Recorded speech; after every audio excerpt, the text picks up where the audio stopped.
Good evening, ladies and gentlemen. You're watching the Deist Religion channel. I'm your host, Simon Laird.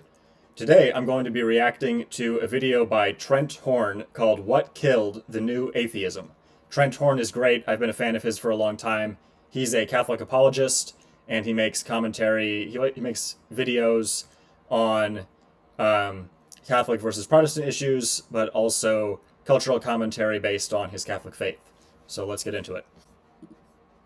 In the past 6 years, the decline of Christianity has stabilized in America, and atheism is no longer a dominant cultural force. In fact, atheism's most passionate advocates are now defending the usefulness of religion when it comes to maintaining social sanity. As I noted... So right off the bat, where was the graph? It is interesting that the decline is leveled off. I'm not sure, though, that it means that atheism is no longer a dominant cultural force. It seems to me like people have just gotten tired. I think that in a big part of the vibe shift between 15 years ago and today is that it seems like 15 years ago people were more, almost more sincere and more willing to try new ideas because they hadn't yet experienced the craziness of 2015 to 2020. And I think that maybe the reason why there are fewer atheists today is that a lot of people are just burned out. They're burned out with all of the crazy new stuff, and so they feel like maybe they'll just keep calling themselves Christian, but I don't necessarily think they are true believing Christians, or I'm not saying they're insincere, but I don't think they're really I don't think they believe in Christianity in the same way that their great-grandparents did. I think that there's been a general loss of faith, and it used to be in the more sincere time 15 years ago that people would just openly call themselves atheists. Now, maybe the term atheism has become too political, but I don't really think that...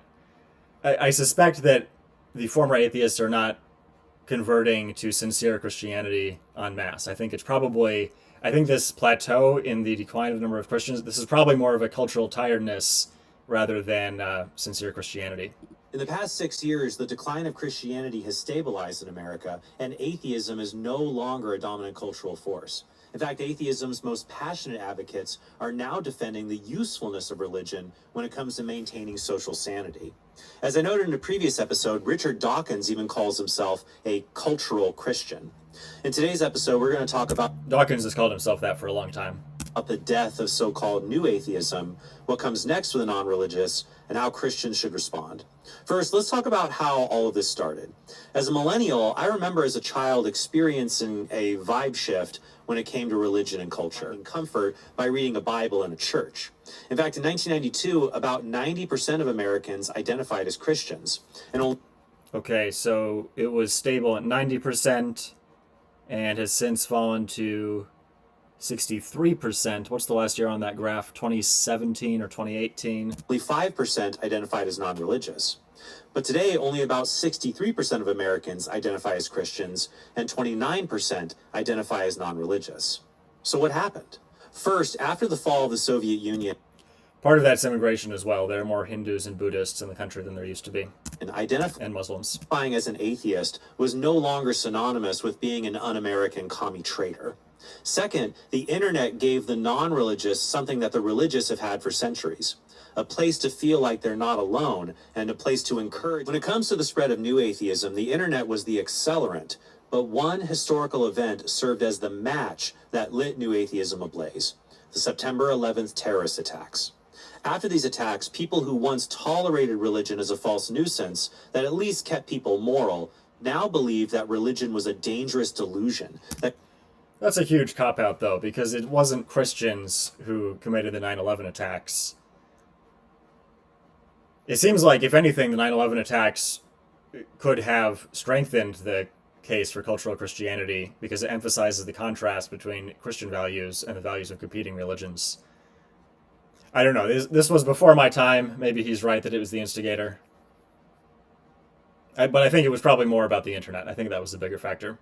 Because before the internet, there really would be no place to go to meet as atheists. I mean, if you were in higher education, you would meet lots of other people who are atheists, but meeting people who happen to have the same opinions is not really the same as having a dedicated meeting space for people who believe a certain thing.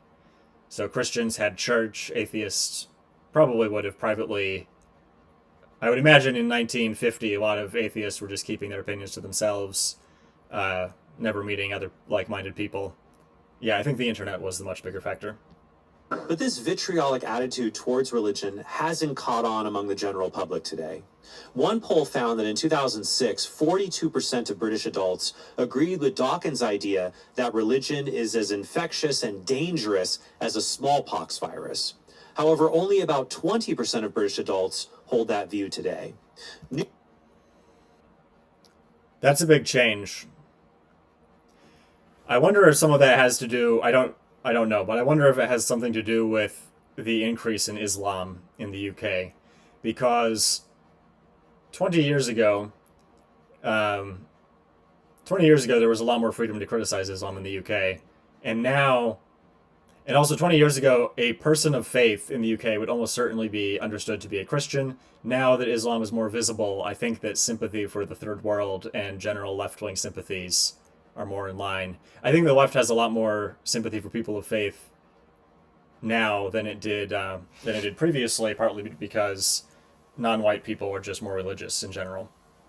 Racist to criticize Islam. But why are you so hostile about Because this? it's gross. It's racist. It's not. But it's so not. It's like saying those so not. you're a shifty Jew. You're not listening Absolutely to not. what we are saying. You guys are saying if you want to be liberals, believe in liberal principles, Right. like freedom of speech, like Right. we are endowed by our forefathers with an inalienable rights, like all men are created equal. No. Ben, we have to be able to criticize bad ideas. And Of course we do. No liberal doesn't want to okay, criticize bad but ideas. Islam But at why this moment would- is the mother lode of bad ideas. Jesus So we have That's ideas just a like fact. blasphemy.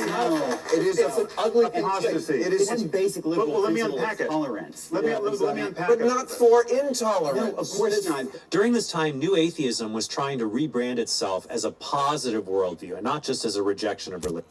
Another way of describing that split is it was a split between people who are real atheists, who will criticize Islam as well as Christianity, those people versus, on the other hand, people who are only atheists because they just dislike their dad or they dislike society in general and they just want to be a rebel. Those people tend to, they love to criticize Christianity, but they don't really like to criticize Islam because they see siding with Islam as another way of rebelling against the mainstream of the society that they hate. And it's led other former New Atheists to completely reject atheism entirely and to be more open to God and religion because they see how insane society gets without those things. Yeah, but this is what I was saying at the beginning. Is that really the same as being a believing Christian? If they think that everything got really crazy and they want things to stop being crazy, so they go back to church, is that really the same as truly believing in it? Another side the tide has turned is that strident forms of atheism on the internet are now seen as cringe and they get made fun of, whereas examples of That's definitely true. And part of that is just generational turnover. Anything that, when 20-year-olds are really enthusiastic about something, 20 years later it can seem really cringe now that those people are 40. Maybe that's just what happened. Maybe that's exactly what happened with New Atheism, or maybe it was something more than that. All right, I hope you liked this episode. I'll be back again next week. Thanks for watching.